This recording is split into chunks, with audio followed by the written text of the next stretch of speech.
Baik, kita lanjut lagi pertanyaan selanjutnya. Bismillah, mau bertanya Ustaz, bagi remaja muslim di Indonesia, mungkin amat sedikit yang tahu tentang Masjid Al-Aqsa. Bahkan banyak juga yang sudah mendengar, tetapi salah mengenalnya. Seperti yang Ustaz sampaikan tadi kali ya. Nah, Betul. mengapa hal ini bisa terjadi, Ustaz? Asal.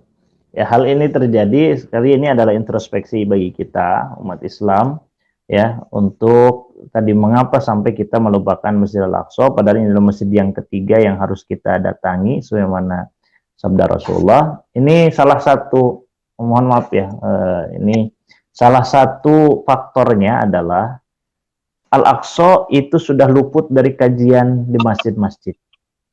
Contoh ya, silahkan diakui saja ya, silahkan antum kalau tidak percaya hadiri kajian-kajian Isra Mi'raj deh lah, nggak usah kajian rutin, hadiri. Kemudian apakah di Isra Mi'raj itu kita bahas Palestina?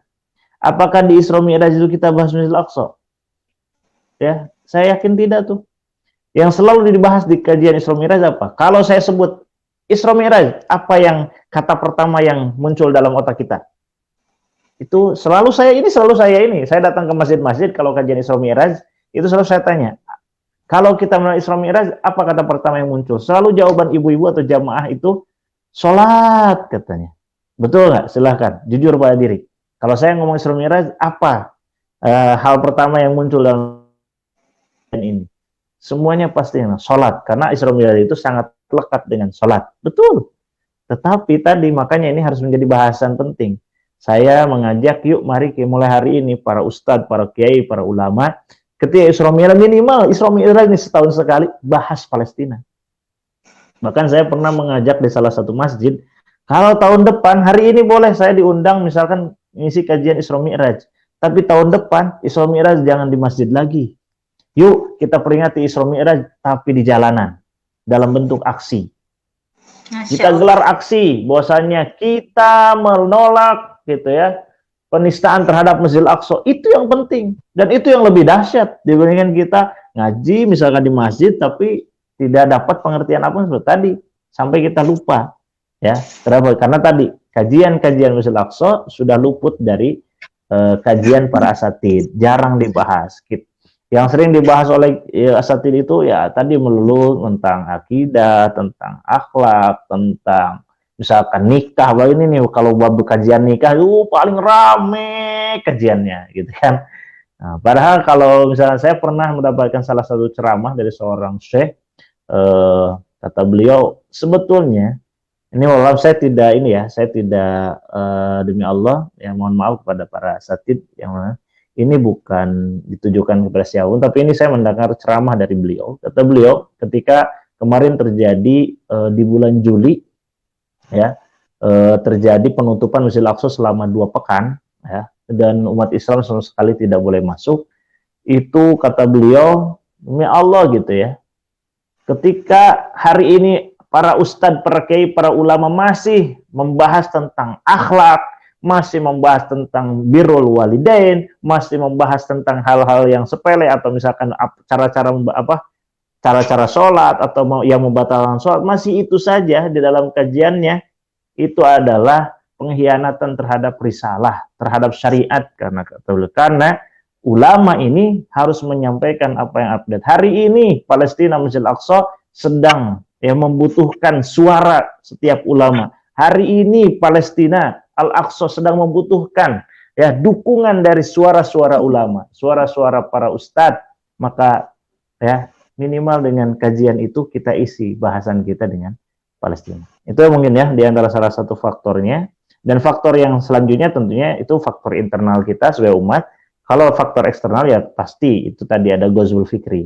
Bagaimana kita memang dijauhkan dari agama kita, dijauhkan dari Al-Quran kita, pedoman kita, sehingga kita sudah terlena dengan kehidupan dunia ini, sehingga kita menjadi umat yang tertidur lelap. Insya Allah saatnya kita bangun dan melek bahwasanya ada masjid kita yang membutuhkan pertolongan dan perjuangan dari kita semuanya. Itu saja. Wallahu a'lam bishawab. Ya, jazakallahu khair Ustaz atas jawabannya. Jadi itu ya bagi teman kita yang bertanya, beliau alhamdulillah menyimak juga nih Ustaz live kita Masya Allah, sekarang. alhamdulillah. Jadi itu ya yang seperti yang saya sampaikan tadi, ternyata penyebabnya itu adalah hal-hal yang nggak kita sadari, Ustaz ya. Bisa jadi pada zaman milenial seperti ini, kita itu cenderung suka mengikuti hal-hal yang dianggap kekinian. Seperti itu tadi, permainan TikTok lah, yang sebenarnya bila kita kaji itu tidak ada manfaatnya sama sekali. Hanya membuang-buang waktu, malahan mendatangkan apa ya, menurunkan rasa malu ibaratnya ketika kita berbuat seperti itu. Jadi mudah-mudahan dari sini setelah ini kita bisa belajar untuk sahabat remaja muslim khususnya ya, kita saring apa-apa yang kita terima saat ini, kita fokus nih pada peningkatan kualitas diri ataupun pengembangan potensi diri. Jadi dengan potensi yang kita miliki, inilah yang kita gunakan untuk melawan. Jadi hari ini tambahan ya. Ya Ustaz, lanjutkan.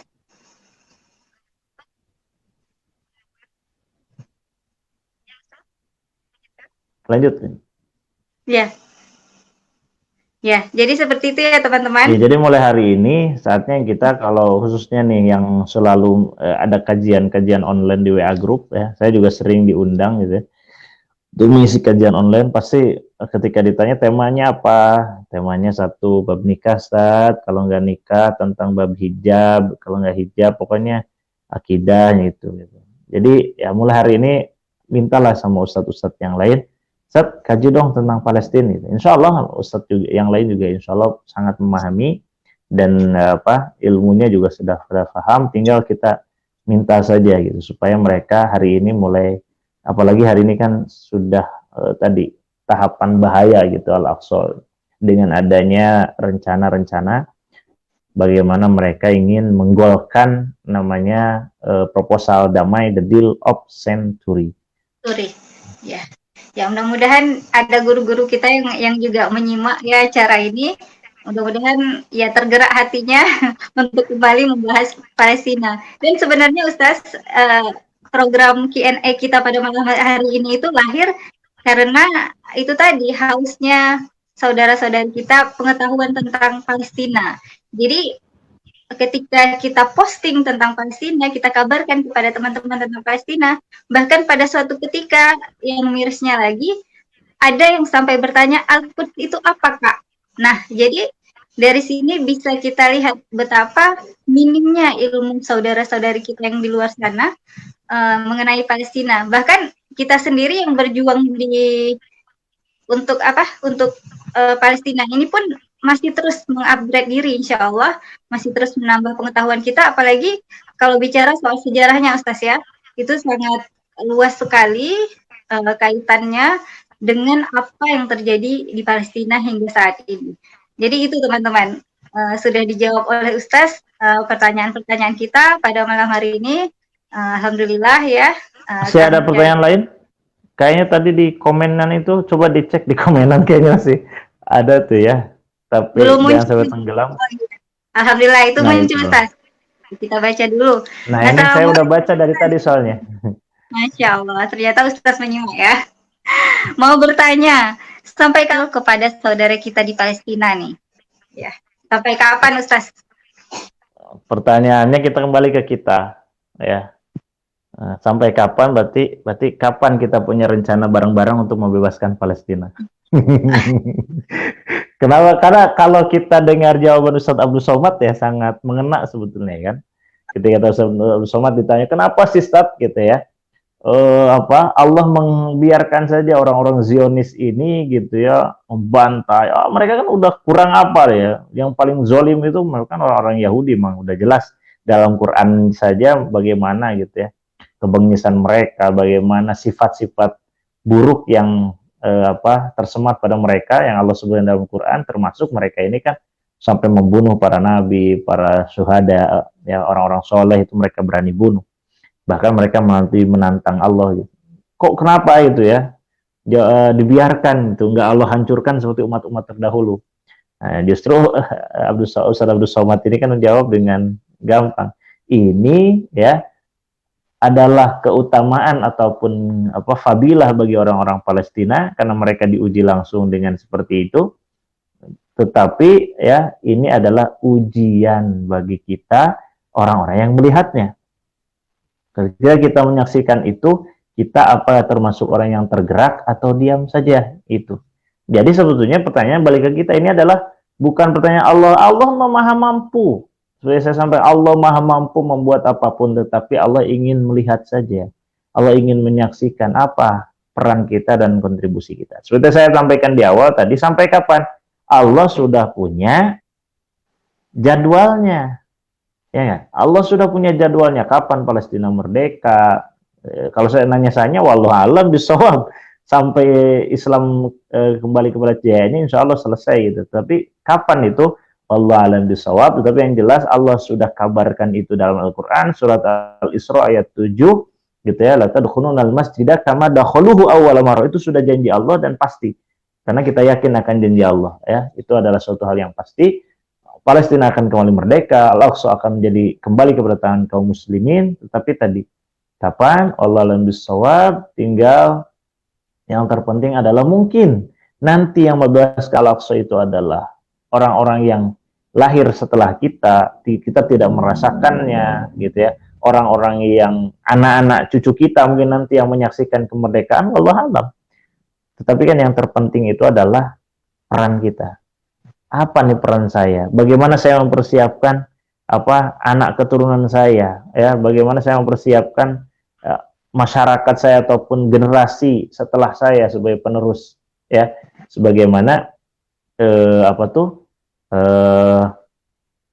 Rasulullah, para nabi, keluarga para nabi, keluarga orang soleh itu, ya, bagaimana mereka mempersiapkan anak-anak mereka, keturunan mereka untuk menjadi penerus perjuangan mereka. Seperti kalau kita ambil contoh bagaimana seorang pembebas Al-Aqsa, Sang Salahuddin Al-Ayyubi, ya, membebaskan Al-Aqsa, ternyata ini lahir bukan dari asal, langsung muncul solid, tidak. Ini berawal dari perjuangan ayahnya. Sang Nazmuddin Ayyubi ini adalah seorang komandan panglima perang pada masa kekhilafahan ya Timaduddin Zenki gitu ya, Nuruddin Zenki, kemudian berkali-kali berjuang untuk membebaskan Al-Aqsa, belum mampu, belum sanggup ya, padahal sudah berjuang gigih, sudah merasakan bagaimana peperangan-peperangan dahsyat, tetapi selalu tidak berhasil. Maka ya kalau kita silakanlah baca ya sejarah bagaimana beliau ya memilih seorang istri gitu ya.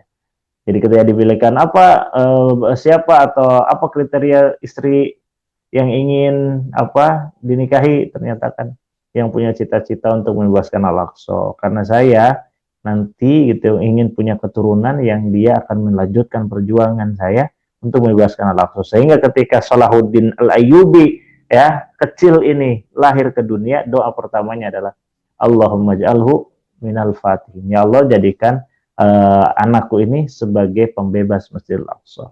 Jadi itu saja mungkin ya. Jadi sampai kapan wallahu a'lam bishawab. Tinggal pertanyaannya, sudah seberapa besar kontribusi kita dalam perjuangan ini? Karena yang Allah tanya bukan hasil. Kita tidak akan dihukum oleh Allah karena kita tidak berhasil membebaskan Palestina, tidak.